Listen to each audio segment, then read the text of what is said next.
আমাদের যে যুব সমাজ যারা মাদকে আক্রান্ত হয়ে ধ্বংসের পথে চলে যাচ্ছে, মৃত্যুর করাল গ্রাসে চলে যাচ্ছে, তাদেরকে আমরা খেলাধুলার মাধ্যমে ঘরে ফিরে এনে, আমরা মাঠে ফিরিয়ে এনে আমরা যদি একটি মাদক মুক্ত সমাজ গড়তে পারি। বর্তমান সরকার, আমাদের মাননীয় প্রধানমন্ত্রী খেলাধুলাকে সর্বোচ্চ গুরুত্ব দিয়ে ইতিমধ্যে কার্যক্রম শুরু করেছেন।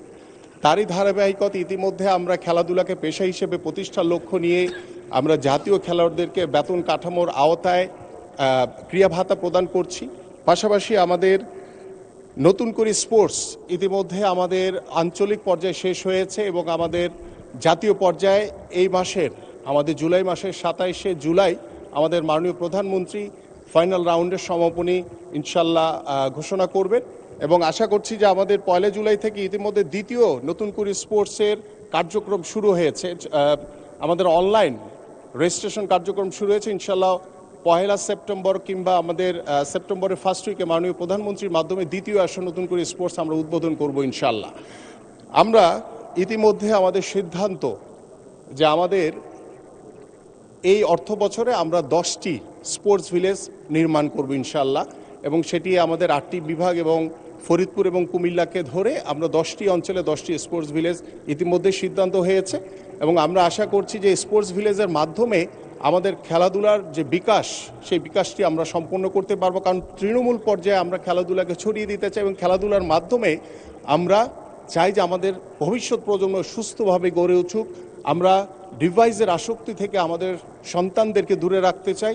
স্পেশালি আমাদের যে যুব সমাজ যারা পাঞ্জাবের জগতে একটি বিশ্বস্ত নাম, শাবাব এথনিক ওয়্যার, মাদকে আক্রান্ত হয়ে ধ্বংসের পথে চলে যাচ্ছে, মৃত্যুর করাল গ্রাসে চলে যাচ্ছে, তাদেরকে আমরা খেলাধুলার মাধ্যমে ঘরে ফিরে এনে, আমরা মাঠে ফিরিয়ে এনে আমরা যদি একটি মাদক মুক্ত সমাজ গড়তে পারি।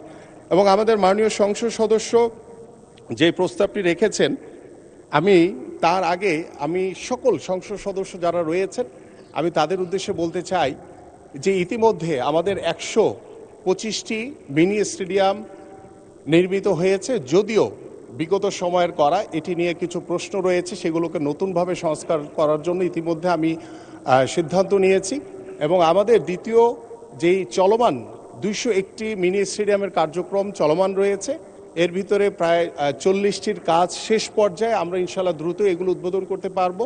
পাশাপাশি আমাদের বাকি যেই স্টেডিয়ামগুলো চলমান রয়েছে সেখানে কিছু জায়গা এখনও অধিগ্রহণের কার্যক্রম বাকি রয়েছে, সেটাও ইনশাল্লাহ আমরা পর্যায়ক্রমে 201টি মিনি স্টেডিয়াম হয়ে যাবে। তৃতীয় যেই আমাদের ধাপে যে মিনি স্টেডিয়ামগুলো হবে, সেখানে আমি সংসদ সদস্যদের উদ্দেশ্যে বলতে চাই যে বিগত সময়ের যে বিষয়গুলো ছিল এখানে, যে একদম লোকালয়ের বাইরে গিয়ে তারা চেষ্টা করেছিল যে জাস্ট লামসাম কোনোভাবে তারা স্টেডিয়ামকে মানে নির্মাণ করা, বাট এটি আসলে স্টেডিয়াম হিসেবে ব্যবহারযোগ্য না।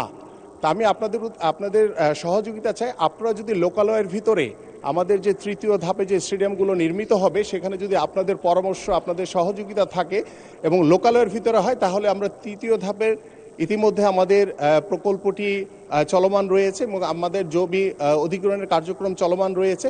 আমরা আপনাদের পরামর্শ নিয়ে সেই তৃতীয় ধাপের স্টেডিয়ামগুলো ইনশাল্লাহ পর্যায়ক্রমে আমরা নির্মাণ করব ইনশাল্লাহ।